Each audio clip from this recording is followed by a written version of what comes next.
আশুরার চেতনা কি, আশুরার শিক্ষা কি, আশুরা আমাদেরকে কি বার্তা দেয়, সেটা নিয়ে আলোচনা হয় না। অতএব আশুরা উপলক্ষে প্রতি বছরই আমাদের এই শিক্ষাটা ধারণ করা দরকার যে সত্যের বিজয় হবেই হবে, দুদিন আগে আর দুদিন পরে। আর অসত্য এবং বাতিল লাঞ্ছিত, অপমানিত, পরাজিত, নিমজ্জিত হবেই হবে, সেটাও দুদিন আগে বা পরে।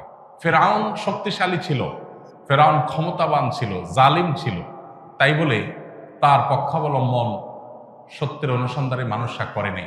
মুসা আলাইহিস সালাম দুর্বল ছিলেন, তার অনুসারী বনী ইসরাঈলও দুর্বল ছিলেন, তারা শোষিত ছিলেন, আর ফেরাউন শোষণকারী ছিল।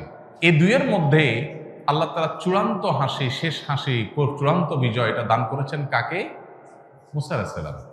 অতএব সত্যের বিজয় হয় দুই দিন আগে আর পরে। এই চেতনা, এই শিক্ষা মাথায় রেখে যদি আমরা চলি, আমরা সত্যের সাথে থাকবো, সেটা দুর্বল হলেও সত্যের সাথে থাকবো, সংখ্যায় কম হলেও। আমি শুধুমাত্র শক্তি, সামর্থ্য, দল, গ্রুপ, মতাদর্শ এগুলো দেখে, জোয়ার দেখে আমি চলবো না, আমি আদর্শের ভিত্তিতে চলবো। এই শিক্ষাটা আমাদেরকে আসলে দিয়ে থাকে। অতএব সেই শিক্ষাটা আমরা ধারণ করার চেষ্টা করবো ইনশাআল্লাহ।